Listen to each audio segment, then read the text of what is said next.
Welcome to Penrose Learning, where we make understanding easy. You start by making the dry base because structure matters.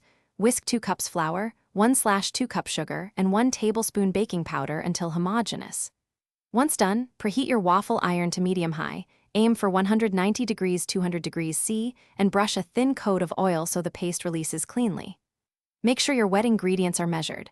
1 cup milk, 2 eggs, 1/4 cup melted butter. Keep them nearby. This saves time and prevents overmixing later. You now combine wet and dry. Start by beating 2 eggs with 1 cup milk, then stir in 1/4 cup melted butter so fats distribute evenly. Once done, pour the wet into the dry in 2 additions. Fold gently. Make sure to stop when a few small lumps remain. Overmixing activates gluten and makes the paste tough. If it's too thick, add 1-2 tablespoons milk to reach a heavy cream consistency.